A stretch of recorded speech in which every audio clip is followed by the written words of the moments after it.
मैं आपको ये बताना चाहता हूं कि रुद्र हमला करने के लिए चाकू का इस्तेमाल करता है जो उसने खरीदा था। पर रुद्र जब अपनी आत्मा शक्ति का इस्तेमाल करता है तो तलवार की शक्ति बन जाती है। उसके शरीर की आभा और उसकी ऊर्जा ही उसकी तलवार है और उसकी तलवार का इरादा है। उसके माध्यम से वो कई तरह के हमले करता है। तलवार मार्शल कला उसके शरीर और उसके कल्टीवेशन की ताकत है, जो उसकी दुनिया में बहुत कम लोगों के पास है। जो तलवार की कल्टीवेशन करते हैं वो किसी भी प्रकार की तलवार अपनी ऊर्जा से बना सकते हैं। पर जो चाकू रुद्र यूज करता है वो उसका खुद का हथियार है, जिसका यूज वो अपनी ऊर्जा के साथ मिलाकर करता है और कई तरह के हमले भी करता है। तो आप कंफ्यूज ना हो। चलिए कहानी शुरू करते हैं। क्या मैंने तुम्हें जाने के लिए कहा था? नवीन की आवाज बहुत ठंडी थी, जैसे कि वह बर्फ के तहखाने से आ रही हो, और समर्थ अचानक कांप उठी। रुद्र रुक गया और उसने साक्षी के चेहरे पर चिंता की नजर देखी। वह खुद को रोक नहीं सका और उसने उसके हाथ की पीठ पर ठपठपाया। फिर यशवीर को साक्षी को सौंप दिया और कहा, साक्षी, पहले अपने चाचा का ध्यान रखो। मैं अभी इनसे निपटता हूं। चिंता मत करो, सब जल्दी ठीक हो जाएगा। सब जल्दी ठीक हो जाएगा। समर्थ ने जल्दी से रुद्र को खींचा और अपनी आवाज धीमी करके कहा, रुद्र, वह नवीन है, मयूर मार्शल हॉल की सूची में एक नाम। तुम्हें नहीं लगता कि वह पर्पल गोल्ड ऑर्डर के उन सदस्यों में से एक है क्या? कोई फर्क पड़ता है क्या? रुद्र ने हल्के से कहा। यह सुनकर समर्थ हैरान रह गया। फर्क क्या है? इसका मतलब क्या है? क्या धरती की सूची के पात्रों और पर्पल गोल्ड ऑर्डर के सदस्यों में कोई अंतर है? समर्थ समझ नहीं पाया। तुमने उस आदमी को मारा, है ना? हमारे मयूर मार्शल हॉल के इलाके में हमारे मयूर मार्शल हॉल के लोगों को मारना, मुझे लगता है तुम्हें सब्र नहीं है। तो मैं आलस नहीं करूंगा। मैं तुम्हें एक मौका देता हूं और तुम खुद को मार सकते हो। इस तरह तुम कम दर्द के साथ मर सकते हो। वरना अगर मैंने हाथ उठाया तो तुम निश्चित रूप से इस दुनिया में आने का पछतावा करोगे। नवीन ऊंचे स्थान पर खड़ा था, रुद्र को नीचे देख रहा था और गर्व भरे लहजे में बोला, कोई आश्चर्य नहीं कि मयूर मार्शल पैलेस का पतन हो गया। रुद्र ने आह भरी और अपने हाथ को लहराते हुए काली भारी चाकू और चींटी पंख वाली चाकू उसके हाथ में प्रकट हो गई। समर्थ की आंखें चौड़ी हो गईं क्योंकि उसने रुद्र के दाहिने हाथ पर अंगूठी देखी। नाजी।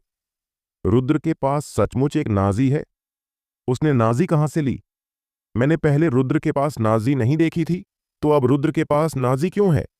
समर्थ जिज्ञासा से भरी हुई थी। तुम्हें पता होना चाहिए कि वह अंगूठी कोई साधारण चीज नहीं है और हर कोई इसे नहीं रख सकता। रुद्र को ये अंगूठी समायरा ने दी थी।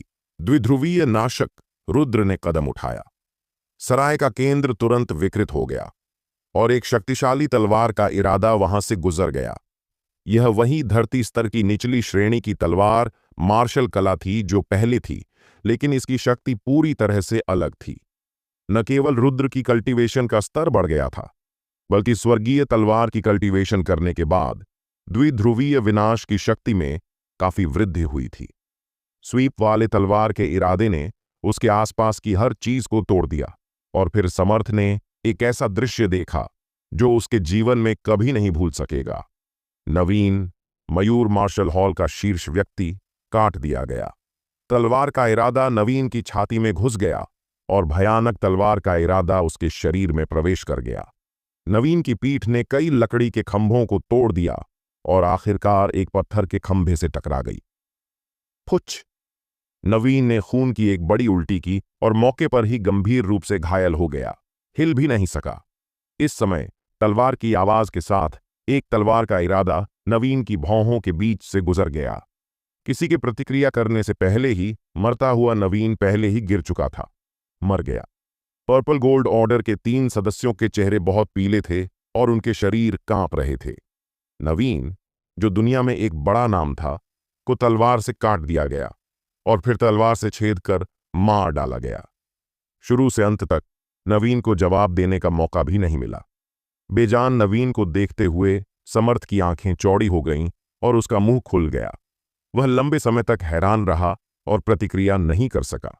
साक्षी ने भी रुद्र को आश्चर्य से देखा। दूसरी ओर यशवीर बहुत आश्चर्यचकित नहीं थे, क्योंकि वह जानते थे कि उनके शपथ भाई की उत्पत्ति असामान्य थी और जो बेटा उन्होंने जन्म दिया वह भी असाधारण होने के लिए नियत था।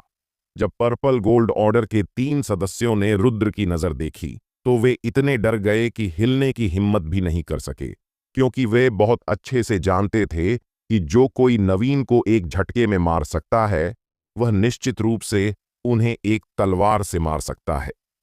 अगर रुद्र उन्हें मारना चाहता तो वे निश्चित रूप से भाग नहीं सकते थे। वापस जाओ और उत्तरी परिसर के मालिक कर्णदेव को बता दो कि यह आदमी दक्षिणी परिसर के रुद्र ने मारा था। अगर वह मेरे लिए परेशानी खड़ी करना चाहता है तो बस सम्राट राजधानी में आ जाए, मैं उन सब का ध्यान रख लूंगा, रुद्र ने कहा। भले ही तुम उन्हें न बताओ, मयूर मार्शल हॉल की क्षमता जल्दी पता लगा सकती है। उन्हें न बताने से बेहतर है कि बस उन्हें बता दो। इसके बाद रुद्र ने यशवीर को सहारा दिया और साक्षी को लेकर सिहोट सराय से चले गए। समर्थ ने अपनी प्रतिक्रिया वापस पाने के बाद जल्दी से पीछा किया। रुद्र भाई, मेरे लिए रुको, मुझे पीछे मत छोड़ो, मजाक मत करो। रुद्र की नवीन को एक झटके में मारने की क्षमता निश्चित रूप से सूची में है, लेकिन मुझे नहीं पता कि वह कहाँ है। थोड़ी देर बाद जयंत आचार्य अपने लोगों के साथ वापस दौड़ा। जब उसने नवीन को देखा जो लंबे समय से बेजान था, जयंत आचार्य लड़खड़ा गया। उसकी आंखों में अंधेरा छा गया और वह लगभग बेहोश हो गया। तुम्हें पता है, नवीन को मयूर मार्शल हॉल ने बहुत मेहनत से प्रशिक्षित किया था ताकि नवीन इस सिहल वर्ष पवित्र भूमि चयन मूल्यांकन में मयूर मार्शल हॉल के लिए कुछ सम्मान प्राप्त कर सके। नतीजतन नवीन मर गया। कौन? ये किसने किया? जयंत आचार्य जोर से चिल्लाया। उसके चेहरे की विशेषताएं पूरी तरह से विकृत हो गई थीं और उसकी आंखों में दुश्मनी और हत्या की भावना थी। आचार्य महोदय, जिसने यह किया वह खुद को रुद्र कहता है, पर्पल गोल्ड ऑर्डर का एक सदस्य बोला। रुद्र? दक्षिणी परिसर का रुद्र? जयंत आचार्य ठिठक गया। दक्षिणी परिसर का रुद्र और कौन है? क्या वह रुद्र नहीं है? वह अर्ध बेकार तलवार कल्टीवेशन करने वाला जिसकी केवल 30% ऊर्जा समुद्र है? ये कैसे हो सकता है? रुद्र कभी भी नवीन का मुकाबला नहीं कर सकता था। क्या तुम मजाक कर रहे हो?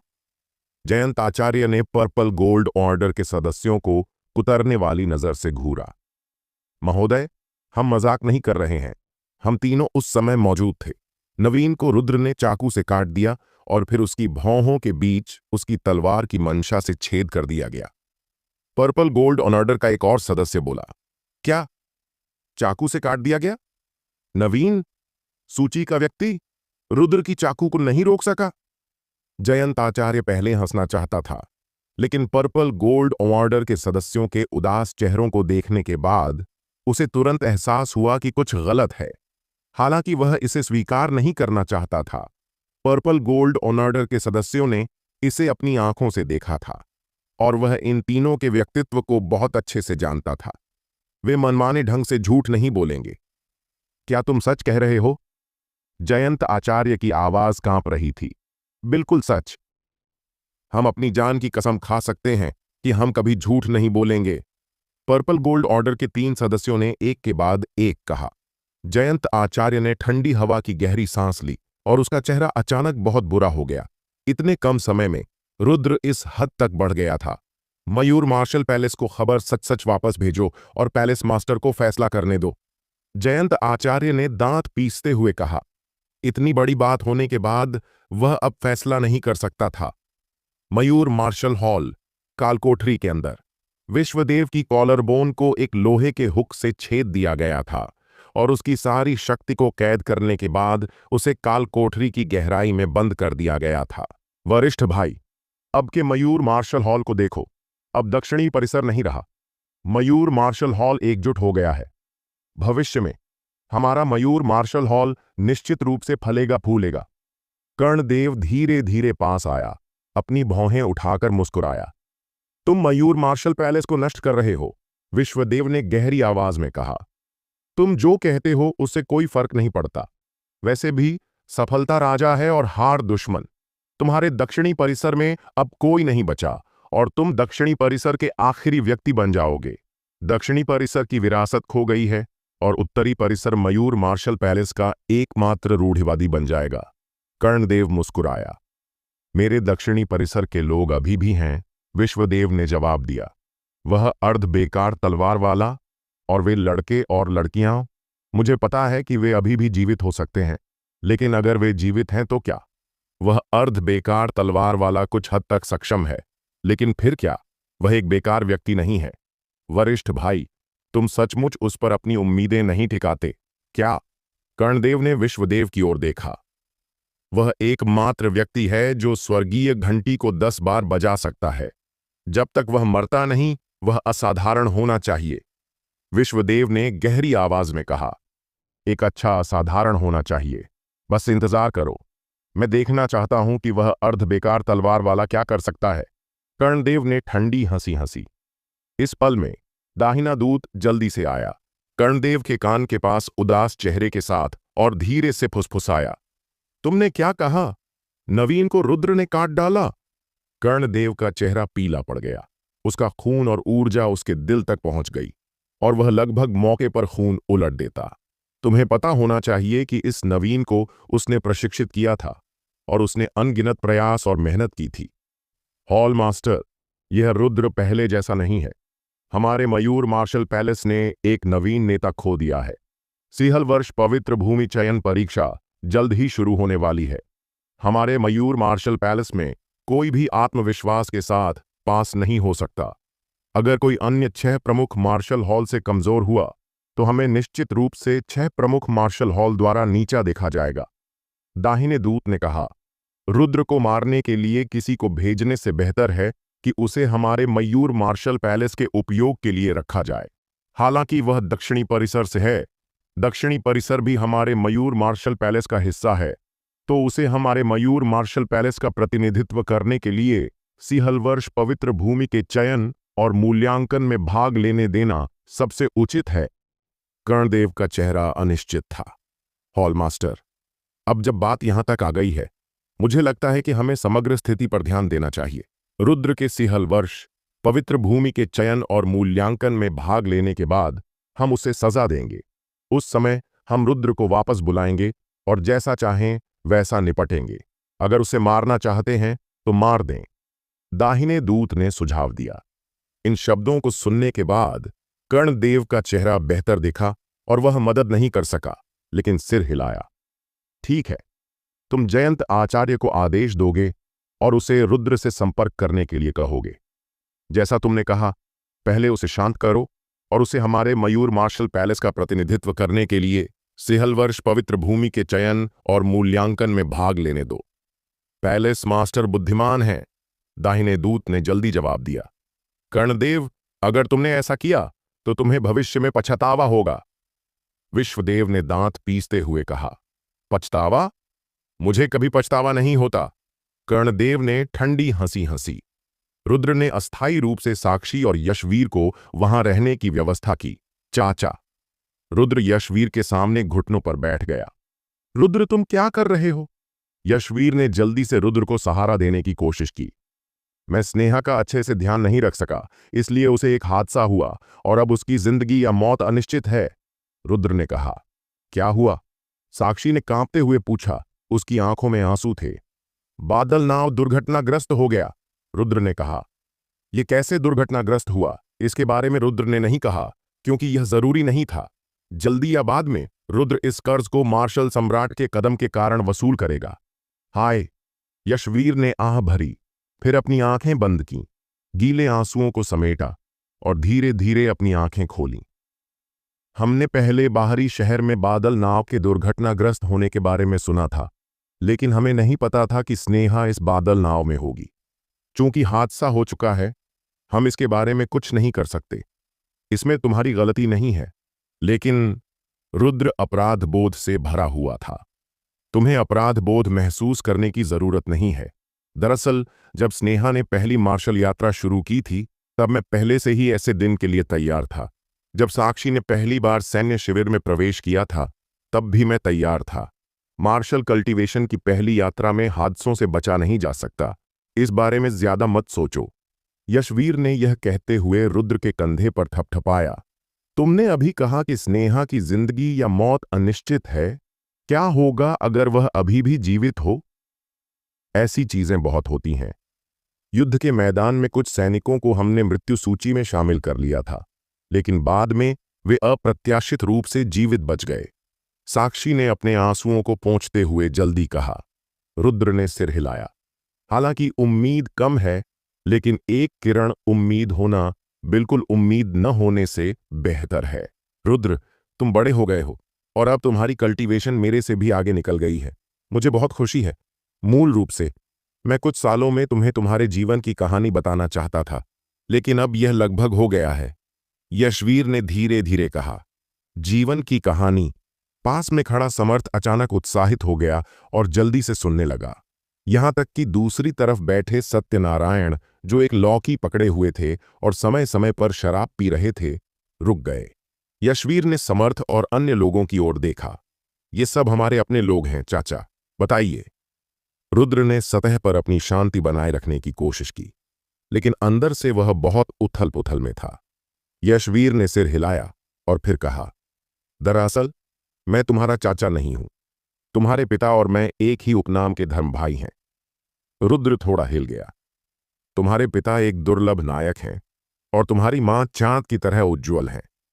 वे दोनों एक देव दंपति की तरह दिखते हैं, लेकिन मैं सिर्फ एक साधारण इंसान हूं।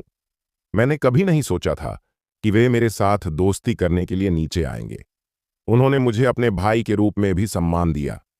यशवीर ने यह कहते हुए, जैसे कुछ पुरानी बातें याद आ गई हों, भावुक हो गए। चूंकि वे इतने असाधारण हैं, तो वे शुरू में क्यों चले गए और मुझे अकेला क्यों छोड़ गए? रुद्र के लहजे में नाराजगी थी। रुद्र बचपन से त्याग दिया गया था।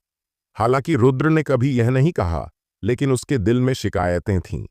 अगर उसके माता पिता तब चले गए होते जब उसे कुछ याद नहीं था, तो शायद उसे कोई छाप नहीं होती और वह इतना नाराज नहीं होता। मुख्य बात यह है कि वे तब चले गए जब रुद्र को याद होने लगा था। उन दोनों ने रुद्र पर एक बहुत ही अस्पष्ट छाप छोड़ी, जिससे रुद्र को पता था कि उसके माता पिता हैं, लेकिन वह याद नहीं कर सकता था कि वे कौन थे। इस तरह की चीज ने रुद्र को बचपन में दर्द दिया, क्योंकि वह अपने माता पिता का चेहरा याद नहीं कर सकता था। रुद्र, मुझे पता है कि तुम्हारे मन में नाराजगी है और यहां तक कि तुम उनसे नफरत करते हो। मैंने पहले तुम्हें नहीं बताया क्योंकि तुम छोटे थे और मुझे डर था कि तुम इसे सहन नहीं कर पाओगे। अब तुम बड़े हो गए हो, तो चाचा तुम्हें जो जानता है वह बताएगा। यशवीर ने धीरे धीरे कहा, मैं तुम्हारे माता पिता को कई सालों से जानता हूं और मैं गारंटी दे सकता हूं कि वे तुम्हें कभी भी लापरवाही से नहीं छोड़ेंगे। इसे इस तरह समझो, तुम्हारे जन्म के समय तुम्हें कुछ हादसे हुए थे। मुझे नहीं पता कि वे क्या थे, लेकिन मुझे पता है कि तुम्हारे पिता तुम्हारे जन्म से लेकर जब तक तुम्हें याद होने लगा, तुम्हारे साथ थे। जहां तक तुम्हारी मां की बात है, ऐसा लगता था कि शुरू में उन्हें चोट लगी थी। वह पहले से ही तुम्हारे साथ गर्भवती थीं। अगर उन्होंने उस समय तुम्हें छोड़ दिया होता, तो वह जल्दी ठीक हो जाती। लेकिन उन्होंने ऐसा नहीं किया। उन्होंने हर दिन भयानक दर्द सहा और पूरे 10 महीने तक डटी रहीं, ताकि तुम्हें जन्म दे सकें। रुद्र की आंखों में नाराजगी और गुस्सा धीरे धीरे कम हो रहा था। तुम्हारे माता पिता के बारे में मेरी समझ के आधार पर वे तुम्हें छोड़कर जल्दबाजी में नहीं जाएंगे। आखिरकार तुम्हारे पिता और मैं कई सालों से एक दूसरे को जानते हैं और मैं उनके चरित्र को बहुत अच्छे से जानता हूं। अगर तुम और तुम्हारी मां दोनों जीवित होते और उसे अपनी जान के बीच चुनना पड़ता, तो वह अपनी जान देकर तुम दोनों मां बेटे की जान बचाना पसंद करता। यशवीर ने आगे कहा, तुम्हारी मां के लिए भी यही सच है। उसके और तुम्हारे बीच वह भी खुद को छोड़कर तुम्हारी जान बचाना चुनती। रुद्र चुप हो गया और उसकी आंखों में नाराजगी खत्म हो गई थी। नफरत? जब वह छोटा था तो उसे अपने माता पिता से थोड़ी नफरत थी, लेकिन अब रुद्र उनसे नफरत नहीं करता। कई अनुभवों के बाद वह बहुत अच्छे से जानता है कि इस दुनिया में बहुत सारी मजबूरियां हैं। कुछ मजबूरियां ऐसी होती हैं जिनमें कोई विकल्प नहीं होता। मुझे नहीं पता कि तुम्हारे माता पिता अचानक क्यों चले गए, लेकिन मुझे लगता है, यह मेरा अनुमान है, कि शायद उन्हें कोई ऐसी परेशानी का सामना करना पड़ा जो हल करना मुश्किल था। क्योंकि जब वे गए थे तो वे थोड़े घबराए हुए लग रहे थे। उन्होंने मुझे ठीक से क्या नहीं बताया? यशवीर ने आह भरी। मैंने नहीं पूछा, क्योंकि मुझे पता था कि अगर मैं मदद कर सकता तो वे मुझसे कभी विनम्रता नहीं करते। अगर उन्होंने मुझे नहीं बताया तो इसका मतलब था कि मैं मदद नहीं कर सकता था, या शायद वे तुम्हारी और मेरी रक्षा कर रहे थे, इसलिए उन्होंने सच नहीं बताया। चाचा, क्या आपको पता है कि वे कहाँ हैं? रुद्र ने उदास चेहरे से पूछा। मैंने इन सालों में लोगों को हर जगह खोजने के लिए भेजा है, लेकिन कोई खबर नहीं है। हालांकि तुम्हारी मां ने कुछ छोड़ा था, शायद तुम इस चीज के आधार पर कुछ सुराग ढूंढ सको। यशवीर ने एक जलती हुई तांबे की अंगूठी निकाली, जो बहुत बढ़िया कारीगरी की थी। यह क्या है? रुद्र ने भौहें सिकोड़कर तांबे की अंगूठी को देखा। यह तुम्हारी मां ने तुम्हारे लिए छोड़ा था। जब वह गई थीं, तो उन्होंने यह चीज मुझे सौंपी थी और कहा था कि अगर तुम भविष्य में ग्रेट सिहल सम्राट राजधानी में कदम नहीं रख पाओ तो यह चीज हमेशा के लिए सील कर दी जाएगी। अगर तुम सम्राट राजधानी में प्रवेश करो तो मुझे यह चीज तुम्हें सौंप देनी चाहिए, यशवीर ने कहा। उन्होंने ये शब्द क्यों छोड़े? रुद्र, जिसने तांबे की अंगूठी ले ली थी, समझ नहीं पाया। तुम्हारी मां ने कहा था कि यह उनका प्रतीक है, जो शायद तुम्हारी मां की उत्पत्ति से संबंधित हो सकता है। उनका उपनाम श्रीवास्तव है और नाम आर्या है। श्रीवास्तव उपनाम ग्रेट सिहल वर्ष शाही परिवार का राष्ट्रीय उपनाम है, यशवीर ने कहा। यह नाम कुछ परिचित लगता है। रुद्र ने भौहें सिकोड़ लीं, जैसे कि उसने इसे कहीं सुना हो, लेकिन वह याद नहीं कर पाया। पास में बैठे सत्यनारायण के चेहरे पर झटका लगा। उसने अचानक रुद्र की ओर देखा और उसके चेहरे की विशेषताओं और रूप को बगल से देखा। समान चेहरे की विशेषताएं उसके बहुत समान दिखती हैं। क्या वह सचमुच उसका बेटा है? सत्यनारायण का चेहरा बदल गया। हाँ हाँ, रुद्र, तुम्हारी मां सिहलवर्ष राजवंश की वंशज हैं, तो क्या तुम राजकुमार के पोते नहीं हो? कम से कम तुम वारिस तो हो ही। रुद्र भाई, तुम्हें भविष्य में अपने छोटे भाई को और समर्थन देना होगा। समर्थ इतनी उत्साहित हो गई कि वह लगभग उछल पड़ी। उम्मीद नहीं थी कि रुद्र सिहलवर्ष शाही परिवार का वंशज निकलेगा। तो क्या वह रुद्र के नाम का इस्तेमाल करके सम्राट राजधानी में घूम फिर नहीं सकता? उस समय और कौन मुझे तंग करने की हिम्मत करेगा? समर्थ ने खुद को सम्राट राजधानी में घमंड से चलते हुए सोचा। सब उसे देखकर पीछे हट जाते। कोई उसे उकसाने की हिम्मत नहीं करता। जो उसे तंग करने की हिम्मत करते, उन्हें बस रुद्र का नाम लेने से जितना दूर हो सके उतना दूर भागना पड़ता। उस दृश्य के बारे में सोचकर समर्थ खुशी से हंस पड़ी। रुद्र, तुम्हारा दोस्त। यशवीर ने समर्थ की ओर देखा और अपनी भौहें सिकोड़ने से खुद को रोक नहीं सके। यह लड़का थोड़ा मूर्ख क्यों लग रहा था? चाचा, वह ऐसा ही है, उस पर ध्यान मत दो, रुद्र ने जवाब दिया। हालांकि तुम्हारी मां का जन्म सिहलवर्ष शाही परिवार में हुआ था, हमें उनकी विशिष्ट पहचान नहीं पता। इसके अलावा सिहलवर्ष शाही परिवार कई सालों से चला आ रहा है और कई श्रीवास्तव उपनाम वाली उपपत्नियों को नीचे कर दिया गया है। उनकी पहचान दूसरों से बहुत अलग नहीं है, यशवीर ने अस्पष्ट रूप से कहा। चिंता मत करो चाचा, मैं समझता हूं कि आपका क्या मतलब है। चाहे वह उपपत्नी हो या सीधी वंशज, मेरे लिए यह एक समान है, रुद्र ने गंभीरता से कहा। बस तुम समझ जाओ। रुद्र ने सिर हिलाया और कहा, ठीक है चाचा, मैं और कुछ नहीं कहूंगा। साक्षी सम्राट राजधानी आने से पहले सचमुच सम्राट राजधानी का दौरा करना चाहती थीं। मूल रूप से मैं उन्हें घुमाने ले जाना चाहता था, लेकिन अब चोट की वजह से चलना मुश्किल हो गया है। चाचा, मैं साक्षी को घुमाने ले जाऊंगा, आप यहां आराम करो, रुद्र ने कहा। इसके बाद रुद्र ने साक्षी को दरवाजे से बाहर ले लिया। समर्थ भी साथ जाना चाहता था, लेकिन सत्यनारायण ने उसे पकड़ लिया और अभ्यास के लिए वापस खींच लिया।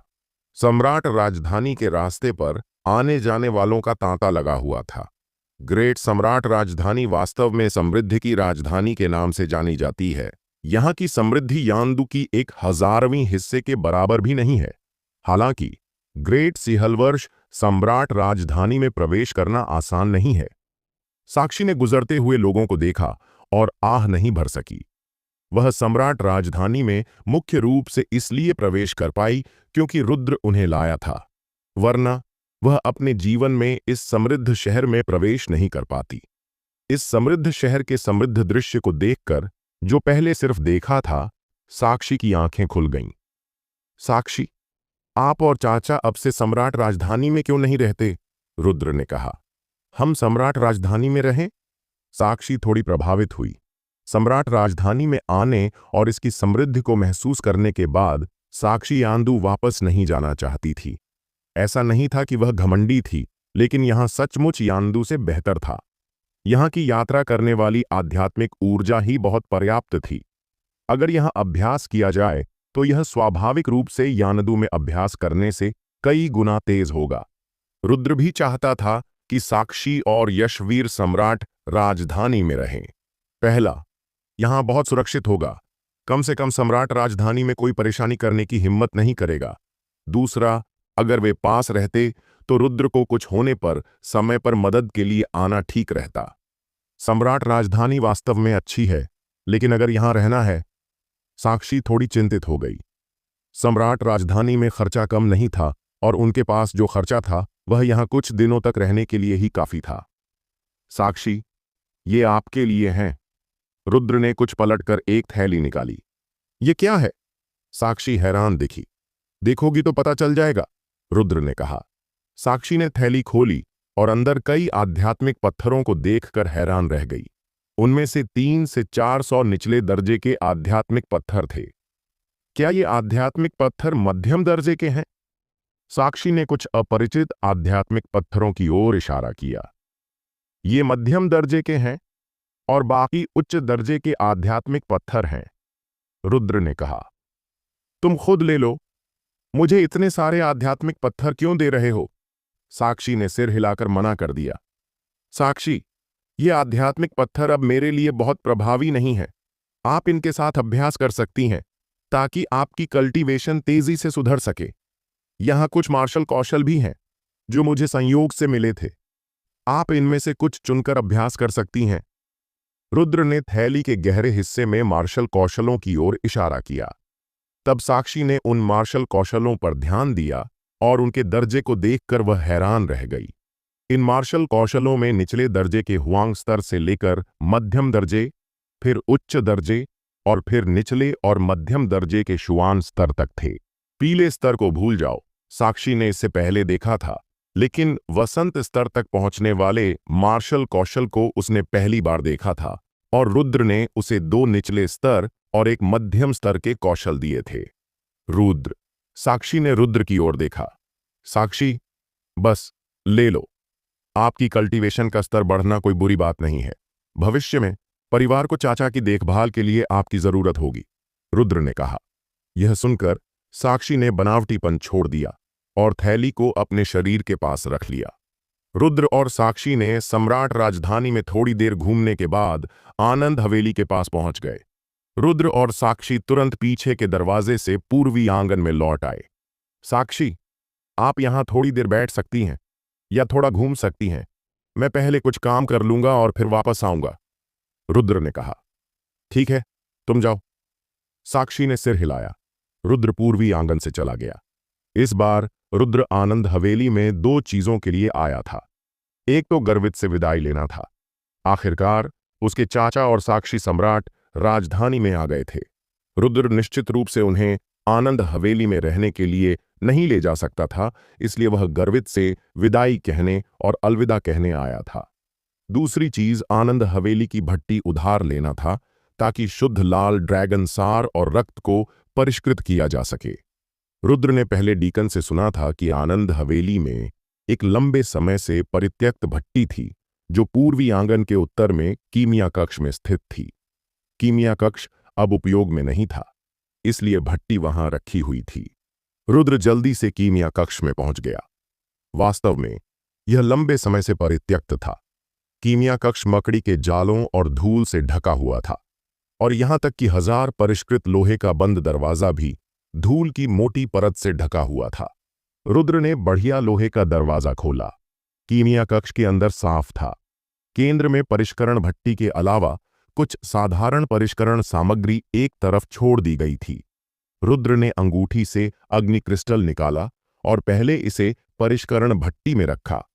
इसे साफ सुथरे ढंग से व्यवस्थित करने के बाद रुद्र ने परिष्करण लौ का एक गोला निकाला। छी! अग्नि क्रिस्टल जल उठा। रुद्र ने फिर से एक जिन्न बॉक्स निकाला। जिन्न बॉक्स को खोलने के बाद उसने देखा कि लाल ड्रैगन का सार और रक्त 20 जेड की बोतलों में एक एक करके सील किए गए थे। प्रत्येक जेड की बोतल में एक बूंद थी। जेड की बोतल में लाल ड्रैगन का सार और रक्त एक रक्त ड्रैगन की तरह इधर उधर तैर रहा था और हल्की हल्की गर्जन की आवाज सुनी जा सकती थी। इतनी मजबूत शक्ति! जैसे ही रुद्र का हाथ जेड की बोतल को छुआ, वह सुन्न हो गया। यह लाल ड्रैगन के रक्त से निकलने वाली शक्ति थी। फिर रुद्र ने 3 बूंद लाल ड्रैगन सार और रक्त को जेड की बोतल सहित परिष्करण भट्टी में डाल दिया। धूम! भट्टी जोर से हिली और फिर 3 रक्त ड्रैगन बाहर निकले, परिष्करण लपटों और अग्नि क्रिस्टलों पर उछलते हुए, जिससे भट्टी कांपने लगी, जैसे कि वे किसी भी समय मुक्त हो सकते हों। रुद्र ने लापरवाही से अजगर का रक्त डाला।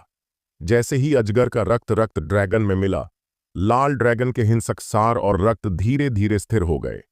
अगला रुद्र को जो करना था वह सरल था, बस चुपचाप इंतजार करना, क्योंकि शुद्धिकरण प्रक्रिया में कुछ समय लगता था। बेशक यह सरल लगता है, लेकिन वास्तव में रुद्र ने जो पहले किया था वह काफी जटिल था। सबसे पहले अग्नि क्रिस्टलों की मात्रा, अजगर के रक्त का वर्ष और लौ परिष्करण में निवेश का समय आदि, इन विवरणों को पूरी प्रक्रिया में नियंत्रित करने की जरूरत थी। अगर इनमें से एक भी ठीक नहीं हुआ तो शुद्धिकरण विफल हो जाता और 3 बूंद लाल ड्रैगन सार और रक्त बर्बाद हो जाते। हर बूंद लाल ड्रैगन सार और रक्त जो प्राप्त हुआ था वह बहुत कीमती था और इसे लापरवाही से बर्बाद नहीं किया जा सकता था। हालांकि यह पहली बार शुद्धिकरण था। शुद्धिकरण प्रक्रिया काफी सुचारू रूप से चली। लगभग आधे घंटे बाद भट्टी हिलना बंद हो गई। मूल रक्त ड्रैगन लगभग पारदर्शी रंग में बदल गया और इसमें मौजूद हिंसक आभा गायब हो गई। रुद्र ने इसे लापरवाही से लिया और अपने पेट में निगल लिया। धूम! शुद्ध लाल ड्रैगन सार और रक्त की शक्ति रुद्र के शरीर में फट पड़ी और लगातार रुद्र की त्वचा में इंजेक्ट हो रही थी। रुद्र स्पष्ट रूप से महसूस कर सकता था कि उसकी त्वचा और मांस सख्त हो गए थे। शरीर को बढ़ाने वाला कीमती रक्त वास्तव में इसके लायक है। रुद्र ने आह भरी। यह शुद्ध लाल ड्रैगन सार और रक्त शीर्ष कीमती रक्त है। शुद्धिकरण से पहले भी यह अनमोल था। शुद्धिकरण के बाद तो इसकी कीमत और भी बढ़ जाती है। तुम्हें पता होना चाहिए कि जादुई जानवर लाल ड्रैगन को मारने वाला एकमात्र व्यक्ति मार्शल सम्राट है। इससे लाल ड्रैगन के पास बहुत कम सार और रक्त होता है, और अगर यह बाजार में उपलब्ध भी हो तो यह ऐसी चीज नहीं है जिसे साधारण लोग खरीद सकें। बेशक कोई भी रुद्र की तरह शुद्ध लाल ड्रैगन सार और रक्त को सीधे नहीं निगलता, क्योंकि यह बहुत शानदार है। शुद्ध लाल ड्रैगन सार और रक्त को अक्सर परिष्कृत और पुनः परिष्कृत करने के लिए उपयोग किया जाता है, ताकि शुद्ध लाल ड्रैगन सार और रक्त के प्रभाव को पूरी तरह से उपयोग में लाया जा सके। सबसे अच्छा है कि इसे औषधि में परिष्कृत किया जाए, जो लाल ड्रैगन के सार और रक्त के 90% प्रभाव को संरक्षित कर सकता है। और अगर रुद्र इसे इस तरह निगलता है तो वह अधिकतम 70% अवशोषित करेगा और 30% खो जाएगा। लेकिन रुद्र को परवाह नहीं है। अगर वह अब इसका उपयोग नहीं करता तो बाद में क्यों करे।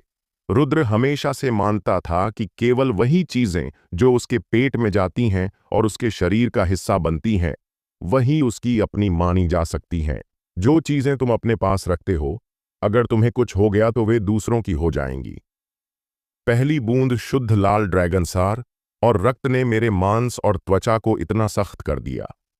रुद्र ने दूसरी बूंद को परिष्कृत करना जारी रखा और प्रक्रिया पहली बूंद के समान थी। दूसरी बूंद निगलने के बाद रुद्र ने स्पष्ट रूप से महसूस किया कि उसकी मांसपेशियों और हड्डियों की ताकत बहुत बढ़ गई थी। यह एहसास बहुत स्पष्ट था, जैसे कि उसका रूपांतरण हो गया हो। जब तीसरी बूंद शरीर में प्रवेश की तो आंतरिक अंगों का भी रूपांतरण हुआ। अब रुद्र के हाथ में केवल 11 बूंद लाल ड्रैगन रक्त सार बचा था। बाद में रुद्र ने 9 बूंद लाल ड्रैगन सार और रक्त को 3 बूंद शुद्ध लाल ड्रैगन सार और रक्त में शुद्ध किया, और फिर इन 3 बूंदों को ठीक से अंगूठी में रख लिया। अब रुद्र के हाथ में आखिरी 2 बूंद लाल ड्रैगन रक्तसार बचा था। अगर वह इसे लेता है तो प्रभाव बहुत अच्छा नहीं हो सकता। आखिरकार रुद्र ने पहले ही 3 बूंद शुद्ध लाल ड्रैगन सार और रक्त ले लिया था। अगर वह साधारण लाल ड्रैगन सार और रक्त लेता है तो प्रभाव बहुत कम होगा। अब मेरे शरीर में कुछ हड्डियां बची हैं जिन्हें सुधारने की जरूरत है। रुद्र ने एक पल के लिए संकोच किया और जोखिम लेने का फैसला किया। इसके बाद रुद्र ने 2 बूंद लाल ड्रैगन सार और रक्त को परिष्करण भट्टी में डाला और फिर कम की गई सामग्री को क्रम में डाला। आनंद हवेली का पिछला बगीचा। साक्षी को चिंता होने लगी जब उसने देखा कि रुद्र लंबे समय तक वापस नहीं आया। साथ ही बैठना उबाऊ था, इसलिए उसने बाहर टहलने का फैसला किया।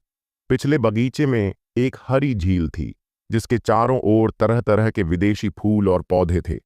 वसंत था, फूल खिल रहे थे और दृश्य काफी सुंदर था। साक्षी मंडप के पास टहल रही थी और अचानक उसने देखा कि मंडप में कुछ युवा पुरुष और महिलाएं इकट्ठा थे। ये युवा पुरुष और महिलाएं सभी असाधारण ढंग से कपड़े पहने हुए थे और समय समय पर हंसी और बातचीत की आवाजें सुनाई देती थीं। आप कौन हैं? आप पिछले बगीचे में क्यों आए? क्या मैंने पहले ही आदेश नहीं दिया था कि किसी को भी पिछले बगीचे में प्रवेश करने की अनुमति नहीं है? अनाया ने साक्षी को देखा और नाराजगी के साथ कहा, मुझे सचमुच खेद है, मुझे नहीं पता था। साक्षी ने जल्दी माफी मांगी। आखिरकार वह पहले यहां घुसी थी तो माफी मांगना समझ में आता था। माफी मांगने के बाद साक्षी मुड़कर चली गई। रुकिए, किसने आपको जाने के लिए कहा? अनाया अचानक साक्षी के सामने दौड़ी। साक्षी को ऊपर से नीचे तक देखा, फिर भौहें सिकोड़कर कहा, तुम कहां से हो? मैंने तुम्हें आनंद हवेली में पहले क्यों नहीं देखा? बताओ, तुम मेरे आनंद हवेली में चुपके से कहां से घुसी? ये कहने के बाद उसने साक्षी का हाथ पकड़ लिया। मैं चुपके से नहीं घुसी, मेरा भाई रुद्र मुझे यहां लाया था, मैं उसे ढूंढ रही हूं। साक्षी ने मदद नहीं कर सकी, लेकिन कहा, रुद्र। अनाया का चेहरा थोड़ा बदल गया और उसने धीरे धीरे साक्षी का हाथ छोड़ दिया। अनाया, क्या वह रुद्र नाम का लड़का वही है जिसने पहले आपको तंग किया था? एक महिला साथी ने अचानक पूछा। अनाया, आपको तंग किया गया था? ये कब हुआ? एक बैंगनी और सोने की ड्रेस पहने महिला खड़ी हुई और बाकी युवा पुरुष और महिलाएं रास्ता छोड़ गए। बस 7 दिन पहले उसने मुझे लात मारी। बैंगनी ड्रेस वाली महिला के सवाल का सामना करते हुए अनाया को सच सच जवाब देना पड़ा। आपको लात मारी गई थी? मलाइका का चेहरा मौके पर ही डूब गया और उसने अचानक साक्षी को घूरा। तुम उसकी बहन हो, है ना? साक्षी के जवाब देने से पहले मलाइका ने अचानक उसके चेहरे पर थप्पड़ मारा। चटाक! साक्षी के चेहरे के बाईं ओर एक बड़ा चमकीला लाल थप्पड़ का निशान उभर आया और बल ने साक्षी को जमीन पर धकेल दिया। रुद्र ने कीमिया भट्टी को गौर से देखा। अंदर तैर रहे 2 रक्त ड्रैगन लगातार कमजोर हो रहे थे। आखिरकार 2 बूंद लाल ड्रैगन सार और रक्त को 1 बूंद शुद्ध लाल ड्रैगन सार और रक्त में बदलना मुश्किल था। अब रुद्र के पास 2 विकल्प थे। पहला विकल्प यह था कि कुछ अग्नि क्रिस्टल हटा दें और गुणवत्ता कम कर दें ताकि अर्ध शुद्ध लाल ड्रैगन सार और रक्त प्राप्त हो सके। दूसरा विकल्प यह था कि वह आगे बढ़े और जोखिम ले, लेकिन असफलता की दर बहुत अधिक होगी। अगर वह असफल हो गया तो 2 बूंद लाल ड्रैगन रक्त बर्बाद हो जाएंगे। कीमिया भट्टी को एक पल तक देखने के बाद रुद्र ने आखिरकार जोखिम लेने का फैसला किया। अर्ध शुद्ध लाल ड्रैगन सार और रक्त शुद्ध लाल ड्रैगन सार और रक्त जितने अच्छे नहीं थे और पिछले वाले का प्रभाव केवल लाल ड्रैगन सार और रक्त से थोड़ा बेहतर था। तुरंत रुद्र ने कीमिया भट्टी में आध्यात्मिक ऊर्जा डालनी शुरू की और बारी बारी से परिष्करण लौ को नियंत्रित किया। शुद्धिकरण प्रक्रिया के दौरान परिष्करण लौ को संभालने से सफलता की दर बढ़ जाती थी। रुद्र लगातार आध्यात्मिक ऊर्जा छोड़ता रहा और कीमिया भट्टी में बदलावों को देखता रहा। बार बार नियंत्रण करने से आध्यात्मिक ऊर्जा की खपत तो गौण थी, लेकिन असली नुकसान दिमाग का था। आधे घंटे से भी कम समय में रुद्र का सिर पसीने से ढक गया और उसका चेहरा पीला पड़ गया। जब आखिरी परिष्करण लौ खत्म हुई, तब जाकर रुद्र ने अपना हाथ वापस लिया। रुद्र ने अपने माथे का पसीना पोंछा। उसने जो करना था वह कर दिया था। और बाकी अब केवल भगवान की मर्जी पर निर्भर था। लगभग 30 सांसों तक इंतजार करने के बाद कीमिया भट्टी का कंपन रुक गया। रुद्र ने धीरे धीरे कीमिया भट्टी खोली और जब उसने अंदर शुद्ध लाल ड्रैगन रक्त देखा तो वह मदद नहीं कर सका और एक गहरी सांस छोड़ दी। मेहनत बेकार नहीं गई। रुद्र की सफलता की दर केवल 30% थी। रुद्र ने शुद्ध लाल ड्रैगन रक्त निकाला और उसे एक घूंट में निगल लिया। जैसे ही शुद्ध लाल ड्रैगन रक्त उसके पेट में गया, रुद्र की हड्डियों से चटकने की आवाज आई, जैसे मटर फट रहे हों, और उसकी हड्डियां बदलाव से गुजर रही थीं। जिस पल हड्डियां बदल रही थीं, रुद्र ने महसूस किया कि उसका शरीर तेजी से बढ़ रहा था। खासकर हड्डियों के लगातार सघन होने के दौरान मांस और रक्त की नसें बदली हुई हड्डियों के साथ मिल गईं। यह एक बड़े बदलाव के बराबर था। रुद्र हैरान था।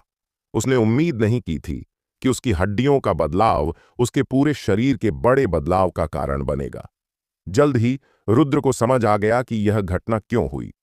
हालांकि मांस और रक्त की नसें और आंतरिक अंगों का आपस में ज्यादा संबंध नहीं लगता, लेकिन मानव शरीर एक संपूर्ण इकाई है और ये सब इसके हिस्से हैं।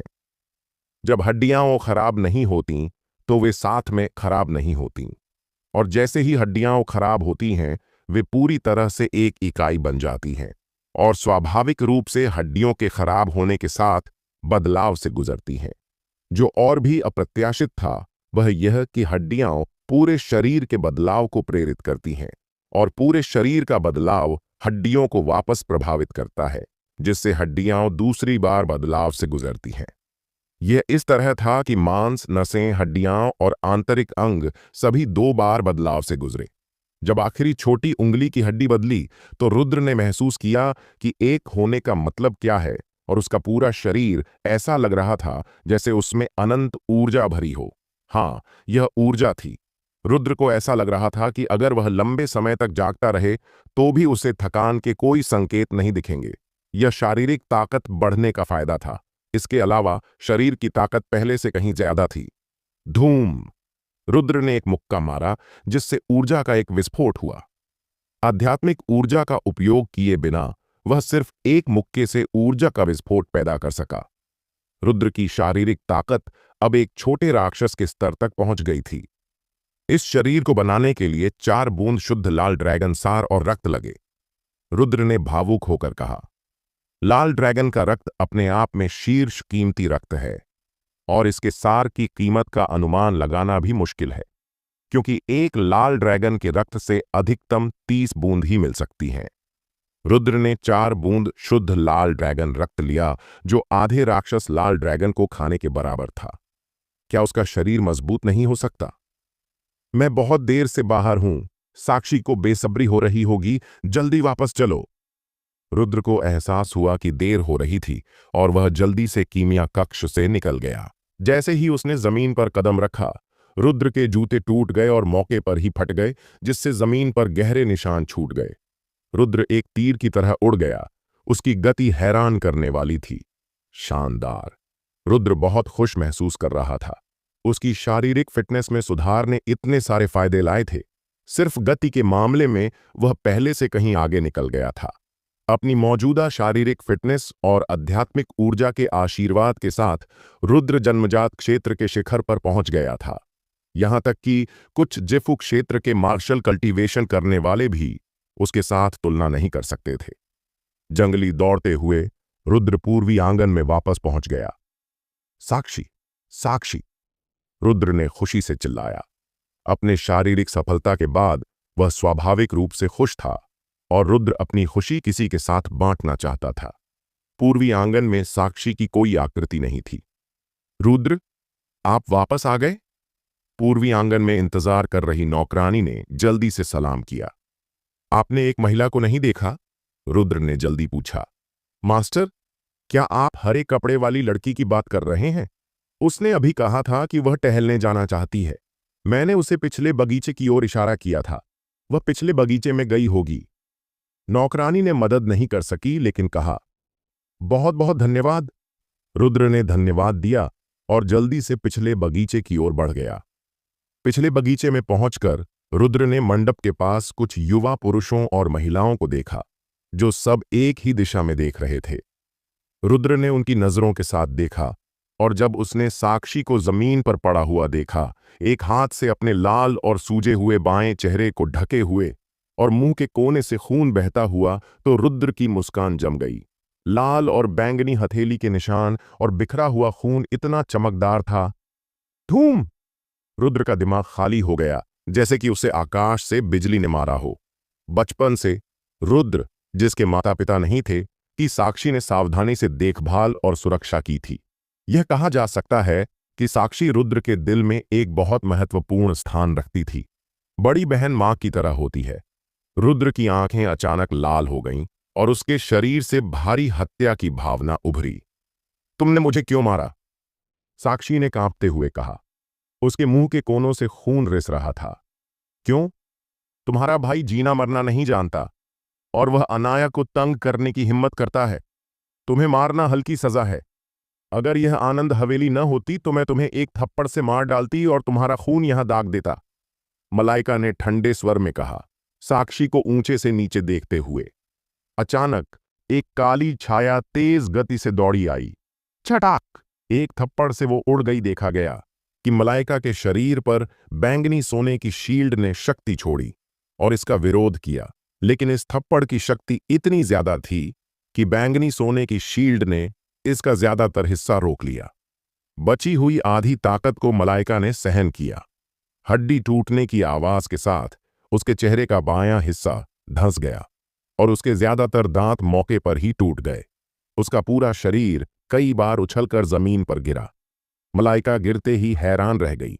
उसने एक पल के लिए दर्द और अपने मुंह से बहते खून को भूल गया। जाहिर तौर पर उसे उम्मीद नहीं थी कि कोई अचानक आएगा और उसे मारेगा। सभी युवा पुरुष और महिलाएं भी हैरान रह गए। जाहिर तौर पर उन्हें उम्मीद नहीं थी कि कोई मलाइका को मारने की हिम्मत करेगा और इतनी बेरहमी से करेगा। अगर मलाइका के शरीर पर आत्मा की लौ के कपड़े ज्यादातर ताकत को नहीं रोकते तो अभी का थप्पड़ शायद मलाइका को मार डालता। रुद्र! पास में खड़ी अनाया हैरान रह गई। उसके गाल बहुत पीले पड़ गए। खासकर रुद्र की विनाशकारी आंखों को देखने के बाद वह इतनी डर गई कि उसका पूरा शरीर कांपने लगा। डरावना! इस समय रुद्र हिला और उसके पीछे एक छाया दिखाई दी। धम! रुद्र ने मलाइका के पेट में जोर से लात मारी। आत्मा की लौ के कपड़ों ने फिर से ज्यादातर ताकत को रोक लिया, लेकिन थोड़ी सी शक्ति अभी भी मलाइका ने झेली। प्रभाव की ताकत इतनी ज्यादा थी कि उसके आंतरिक अंगों से लगभग खून बहने लगा। जो कोई मेरी साक्षी दीदी को छुएगा वह मर जाएगा। रुद्र का चेहरा पानी की तरह गहरा था और अपने हाथ को लहराते हुए एक भारी काली तलवार उभरी और उसके चारों ओर भव्य तलवार का इरादा बवंडर की तरह उमड़ा। उसके शरीर के मजबूत होने के बाद रुद्र द्वारा छोड़ा गया तलवार का इरादा पहले से ज्यादा मजबूत था। रुद्र ने एक तलवार से काटा। रुक जाओ! मुख्य प्रबंधक हवा से बाहर आया और शून्य से एक हाथ लहराया, जिसने सीधे रुद्र की तलवार की शक्ति को खत्म कर दिया। इस समय गर्वित दौड़कर आया। जब उसने मलाइका को जमीन पर पड़ा हुआ देखा, राख से ढका हुआ और चेहरा खून से भरा हुआ, तो उसका चेहरा बदल गया। युवा मास्टर! मुख्य प्रबंधक ने रुद्र को बहुत नाराजगी से देखा। अगर गर्वित नहीं आता तो जाहिर तौर पर रुद्र आगे कार्रवाई करना चाहता था। मलाइका मिस को उठाने में मदद क्यों नहीं करते? गर्वित ने सख्त चेहरे के साथ पास की नौकरानी से चिल्लाकर कहा। नौकरानी ने जल्दी से मलाइका को उठाने में मदद की। गर्वित, तुमने जिसे बुलाया वह सचमुच ताकतवर है। वह मुझे मारने की हिम्मत भी करता है। आज तुम्हें मुझे एक जवाब देना होगा, वरना मैं तुम्हारे साथ कभी क्या करूंगी। मलाइका ने भयानक दर्द को सहते हुए गर्वित को घूरा। एक जवाब? गर्वित का गाल थोड़ा सिकुड़ा। युवा मास्टर, मलाइका मिस शाही परिवार की रानी है और वह सीधी वंशज भी हैं। यह रुद्र इतना घमंडी है कि सिहल वर्ष राजवंश के शाही परिवार की रानी पर भी हमला करने की हिम्मत करता है। अगर वह इतना सख्त हाथ रखता है तो अगर हम उसकी रक्षा करते रहे तो हम यान कबीले को नाराज करेंगे। एक अर्धमृत तलवार कल्टीवेशन करने वाले के लिए यान कबीले को नाराज करना वास्तव में फायदे से ज्यादा नुकसान है। मुख्य प्रबंधक ने उसके कान में फुसफुसाया। गर्वित का चेहरा बदल गया और वह लाभ हानि के बारे में सोचने लगा। क्या यह एक अर्ध उपयोगी तलवार वाले के लिए इसके लायक है? मयूर मार्शल हॉल को नाराज करना। गर्वित डरता नहीं था क्योंकि वह रुद्र पर आशावादी था, इसलिए मयूर मार्शल हॉल को नाराज करना कोई बात नहीं थी। लेकिन सिंहलवर्ष कबीला अलग है। सिंहलवर्ष शाही परिवार के 3 प्रमुख शाही कबीलों में से एक। उनके पास बहुत शक्ति है। साधारण ताकतें 3 प्रमुख शाही कबीलों को आसानी से उकसाने की हिम्मत नहीं करती। हालांकि आनंद परिवार कमजोर नहीं है, रुद्र के लिए सिंहलवर्ष कबीले को उकसाना शायद यह वही है जो मुख्य प्रबंधक ने कहा।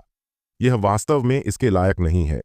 गर्वित शांत हुआ, रुद्र को देखा और कहा, रुद्र, यह क्या हो रहा है?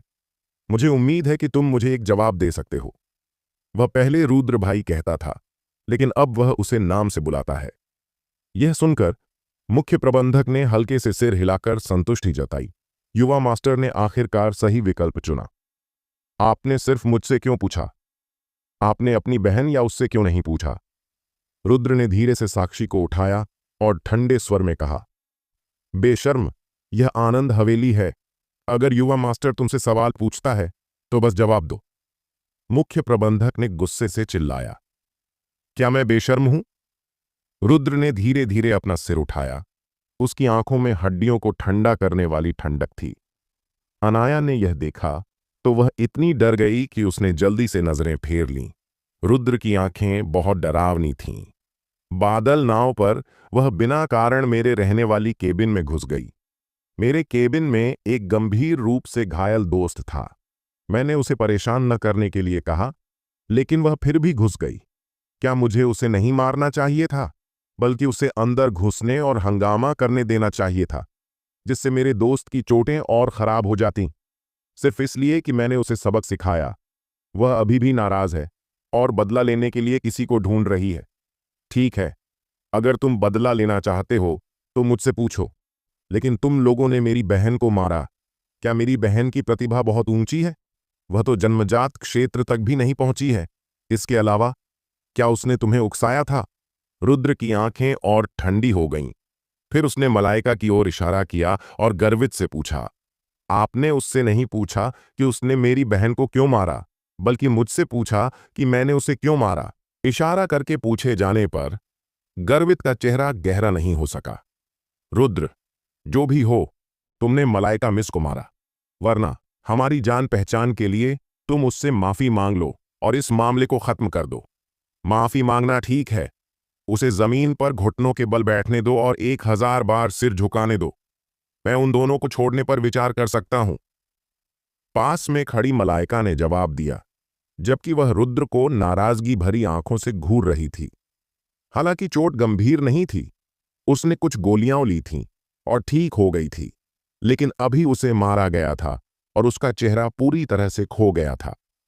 वह पहले रुद्र को अपमानित करना चाहती थी और फिर उसे मरवा देना चाहती थी। रुद्र, मलाइका मिस ने पहले ही कह दिया है, तुम मलाइका मिस से सिर झुकाकर और ईमानदारी से माफी मांग लो। सच कहूं, एक मार्शल के लिए चेहरा किसी काम का नहीं है। मरने से बेहतर है जीना। गर्वित ने रुद्र से कहा। उसके विचार में वह रुद्र के प्रति बहुत दयालु और नेक था। आखिरकार तुम एक शाही वंशज को नाराज कर रहे हो। यह सम्राट राजधानी है, कालीकट नहीं। शाही वंशजों के लिए परिणाम अक्सर दुखद होते हैं। इसलिए अगर तुम अपनी गरिमा छोड़कर माफी मांग लो तो तुम्हारे पास जीने का मौका है। बस सिर झुकाना है। एक व्यक्ति सिर झुकाए या 1000 लोग, ये सब एक जैसा है। नन्ही सी जान बचाने से बेहतर क्या है कि बहादुरी से मर जाओ। तुम चाहते हो कि मैं सिर झुकाऊं? रुद्र हंसा। हाँ, गर्वित, तुमने अभी जो मैंने कहा वह नहीं सुना। अब मैं तुम्हें दोबारा कहता हूं। अब ध्यान से सुनो, जो कोई मेरी साक्षी को छुएगा वह मर जाएगा। उसी समय रुद्र के शरीर से बवंडर जैसा तलवार का इरादा उमड़ा। मारो! रुद्र ने अपनी दोहरी तलवारें छोड़ी। तुम यहां इतने बेशर्म होने की हिम्मत करते हो? मुख्य प्रबंधक गुस्से में था। रुद्र ने उसे बिल्कुल भी गंभीरता से नहीं लिया और तुरंत रुद्र पर एक थप्पड़ मारा। 2 ध्रुवनाशक 2 अलग अलग तलवार के इरादे झाड़ू मारते हुए निकले और 2 तलवारें मुख्य प्रबंधक की हथेली पर टकराईं। धम! रुद्र पीछे हट गया, लेकिन मुख्य प्रबंधक हैरान रह गया, क्योंकि रुद्र ने वास्तव में उसकी हथेली को झेल लिया। रुद्र को फिर से देखते हुए, हालांकि उसके मुंह के कोने से खून बह रहा था, उसने पहले ही अपनी ताकत का उपयोग करके मलाइका को मारने की कोशिश की थी। बुरा हुआ। मुख्य प्रबंधक हैरान था और उसे रोकने में बहुत देर हो गई थी। द्विध्रुवीय विनाशक। रुद्र ने फिर से दोनों तलवारों से काटा और काले और सफेद के बीच स्पष्ट सीमा उभरी, जैसे कि यिन और यांग अलग हो गए हों, और शक्तिशाली तलवार का इरादा मलाइका के शरीर में घुस गया। मलाइका ने फिर से अपनी शक्ति छोड़ी और इसका विरोध किया, और मलाइका ने खून की एक बड़ी उल्टी की। मुझे मारना चाहते हो? सपने देख रहे हो? मेरे लिए इंतजार करो, मैं तुम्हें यातना दूंगी। मैं तुम्हें और तुम्हारी बहन को जिंदगी भर दर्द में जीने दूंगी, मलाइका ने कड़वाहट से कहा। वैसे भी आत्मा की लौ के कपड़ों से उसकी रक्षा हो रही थी। रुद्र उसे ज्यादा से ज्यादा चोट पहुंचा सकता था, मार नहीं सकता था। जब तक मुख्य प्रबंधक उसे मारने आएगा, रुद्र कितना भी ताकतवर क्यों न हो, वह यहां से नहीं भाग सकेगा। रुद्र ने अचानक दोनों तलवारों को अपने शरीर में डाल दिया और उसके शरीर से निकलने वाला तलवार का इरादा पागलपन से वापस खींच लिया गया। उसका शरीर पहले जैसा हो गया, लेकिन मलाइका की आंखों में यह और भी डरावना हो गया। स्वर्गीय तलवार। रुद्र ने फिर से कार्रवाई की। धूम। उसके शरीर से एक भयानक धारा फटी, जो शक्ति थी, स्वर्ग स्तर की मार्शल कला की शक्ति। उसकी शील्ड ने अभी भी ज्यादातर शक्ति को रोक लिया, लेकिन कुछ शक्ति मलाइका के शरीर में घुस गई। वह रुद्र को खाली नजरों से देखती रही, उसकी आंखें अविश्वास से भरी थीं। मलाइका मर गई। गर्वित और अन्य लोग हैरान थे। सुंदर आत्मा के माध्यम से मलाइका को मार डाला? तो रुद्र की ताकत किस स्तर तक पहुंच गई थी? क्या यह जगह रैंकिंग स्तर था? गर्वित को उम्मीद नहीं थी कि रुद्र इतना मजबूत होगा। जाहिर तौर पर रुद्र ने पहले अपनी असली ताकत को छुपाया था। एक पल के लिए गर्वित के दिल में थोड़ा पछतावा हुआ। शायद उसे अभी रुद्र के साथ पूरी तरह से संबंध तोड़ना नहीं चाहिए था। अगर कुछ जगह छोड़ी होती तो मूल संबंध को बनाए रखना संभव होता। युवा मास्टर, मलाइका मर गई। हमें श्रीवास्तव परिवार को एक जवाब देना होगा, वरना यह हमारे आनंद परिवार के लिए अनावश्यक परेशानी लाएगा। इस लड़के को नहीं रखा जा सकता, इसे मरना होगा, मुख्य प्रबंधक ने गंभीरता से कहा। गर्वित हिचकिचाया। युवा मास्टर, आप अब और हिचकिचा नहीं सकते। क्या आप अभी भी उसके साथ फिर से दोस्ती करना चाहते हैं? इस लड़के का स्वभाव जिद्दी और हिंसक है, और वह आपके साथ फिर से दोस्ती नहीं करेगा। अब उसने मेरे आनंद परिवार के लिए इतनी परेशानी खड़ी कर दी है। अगर श्रीवास्तव परिवार को जवाब नहीं दिया और समय आने पर परिवार के मुखिया को रिपोर्ट की, तो आप भी मुश्किल में पड़ जाएंगे। इसके अलावा भले ही हम कार्रवाई न करें, श्रीवास्तव परिवार उसे कभी नहीं छोड़ेगा। वह वैसे भी मर जाएगा, तो हमारे आनंद परिवार के लिए कुछ अनावश्यक परेशानी कम करना बेहतर होगा, मुख्य प्रबंधक ने कहा। गर्वित ने रुद्र को गहरी नजर से देखा, फिर धीरे धीरे अपनी आंखें बंद कर लीं। जाहिर तौर पर मुख्य प्रबंधक की कार्रवाई को स्वीकार कर लिया। मुख्य प्रबंधक ने एक हथेली से मारा। धूम। शक्ति एक विशाल लहर की तरह थी, जो तुरंत 20 फीट के क्षेत्र को ढक गई। उसकी पूर्ण कल्टीवेशन के दबाव के तहत रुद्र इस गुस्से भरे हथेली को बिल्कुल भी नहीं रोक सकता था। अचानक रुद्र के सामने एक भयानक हवा का प्रवाह बाहर निकला। मुख्य प्रबंधक की हथेली की शक्ति इस हवा के प्रवाह से बिखर गई, और बची हुई शक्ति ने मुख्य प्रबंधक को उड़ा दिया। जमीन पर उतरने के बाद उसे 5-6 कदम पीछे हटना पड़ा, तब जाकर वह रुका। मुख्य प्रबंधक का चेहरा अचानक बदल गया और वह मदद नहीं कर सका, लेकिन शून्य में देखा। पता नहीं कौन सा विशेषज्ञ कार्रवाई करेगा। यह मैं हूं। धुर्वेंद्र अंधेरे से बाहर निकला और मुख्य प्रबंधक को भावहीन चेहरे से देखा। श्रीमान। मुख्य प्रबंधक चौंक गया। गर्वित भी हैरान था। धुर्वेंद्र यहां क्यों था? धुर्वेंद्र समायरा का भेजा हुआ वही आदमी था जिसने रवि को लाल ड्रैगन का खून दिया था। मुख्य प्रबंधक धुर्वेंद्र से काफी डरता था, क्योंकि धुर्वेंद्र की उत्पत्ति काफी रहस्यमयी थी और उसकी कल्टीवेशन अथाह थी। सम्राट राजधानी में कुछ लोग उसे उकसाने की हिम्मत करते थे। श्रीमान, यह मेरे आनंद परिवार और शाही परिवार श्रीवास्तव के बीच का निजी झगड़ा है, कृपया हस्तक्षेप न करें, मुख्य प्रबंधक ने हिम्मत करके कहा। मुझे तुम्हारे निजी झगड़ों से कोई मतलब नहीं है। मेरा उसके साथ अभी भी एक सौदा है, धुर्वेंद्र ने शांत स्वर में कहा। सौदा? गर्वित मुख्य प्रबंधक और अन्य लोग रुद्र को हैरानी से देखने लगे। रुद्र वास्तव में श्रीमान धुर्वेंद्र के साथ सौदा कर सकता था। तुम्हें पता है, श्रीमान धुर्वेंद्र मुख्य रूप से सौदों में लगे रहते हैं, लेकिन साधारण चीजें उनकी नजर में नहीं आती। केवल कुछ खास सौदों के लिए श्रीमान धुर्वेंद्र व्यक्तिगत रूप से सामने आते हैं। मेरे और उसके बीच का सौदा 7 दिनों तक चलता है और इन 7 दिनों में मैं उसकी गारंटी देता हूं। 7 दिनों के बाद सौदा खत्म हो जाता है और तुम जो चाहो कर सकते हो। मैं इसे नियंत्रित नहीं कर सकता और न ही करना चाहता हूं, धुर्वेंद्र ने कहा। 7 दिन? मुख्य प्रबंधक ने रुद्र को अनिच्छा से देखा और इस लड़के को 7 दिन और जीने देने के लिए कहा। रुद्र ने साक्षी को लिया और आनंद हवेली से चला गया। साक्षी, क्या तुम्हारा चेहरा अभी भी दर्द कर रहा है? रुद्र ने पूछा। अब दर्द नहीं हो रहा, ये चोट कुछ भी नहीं है। पहले युद्ध के मैदान में मुझे इससे ज्यादा गंभीर चोटें लगी थीं। ठीक है, तुम्हें चिंता करने की जरूरत नहीं है, साक्षी ने सिर हिलाया। पहले की बात पहले थी और अब की बात अब है। अब से जब तक कोई तुम्हें छूने की हिम्मत करेगा, मैं उस व्यक्ति को कभी नहीं छोड़ूंगा जो तुम्हें छुएगा, रुद्र ने कहा। भाई, मुझे माफ कर दो। अगर मुझे पता होता कि ऐसा कुछ होगा तो मुझे पूर्वी आंगन में रुककर तुम्हारा इंतजार करना चाहिए था, साक्षी ने अपराध बोध के साथ कहा। साक्षी, तुम्हें माफी मांगने या अपराध बोध महसूस करने की जरूरत नहीं है। तुम मेरी बहन हो और अगर वे तुम्हें छूते हैं तो वे मुझे छूते हैं। अगर मैं उस मलाइका को नहीं मारता तो वह बाद में बदला लेती और शायद और भी क्रूर तरीकों से हमारे साथ निपटती।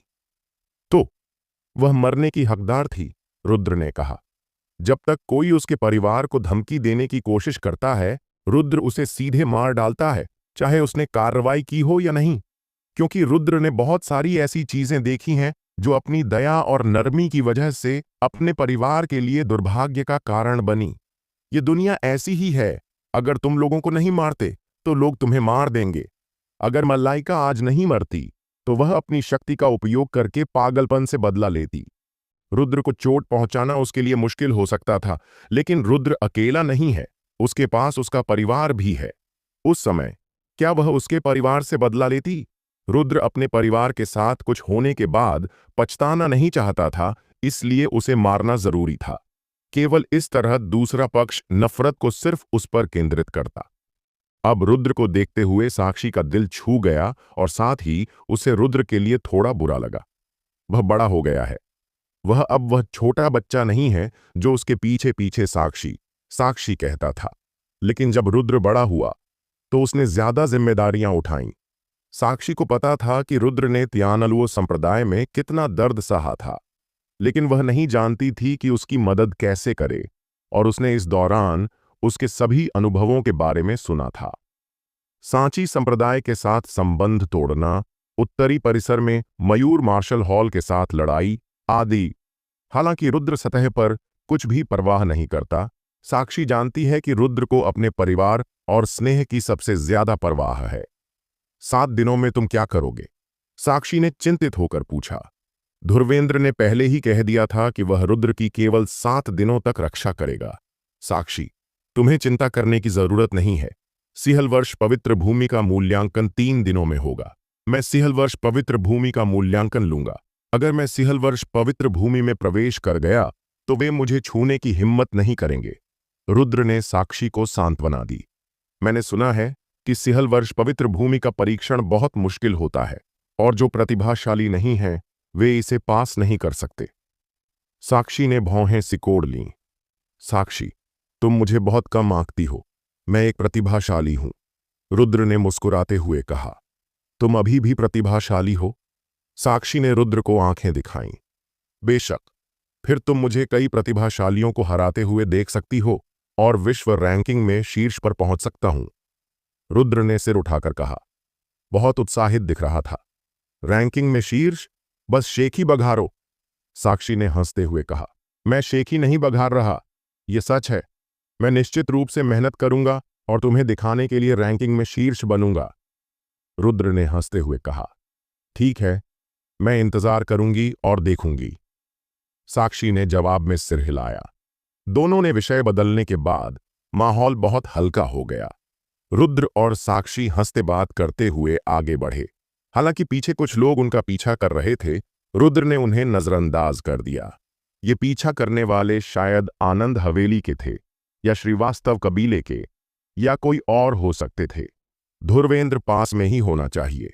रुद्र जानता था कि वह निश्चित रूप से उसका पीछा करेगा, और धुर्वेंद्र को यह भी पता होगा कि वे 3 बूंद शुद्ध लाल ड्रैगन सार और रक्त उसके पास हैं।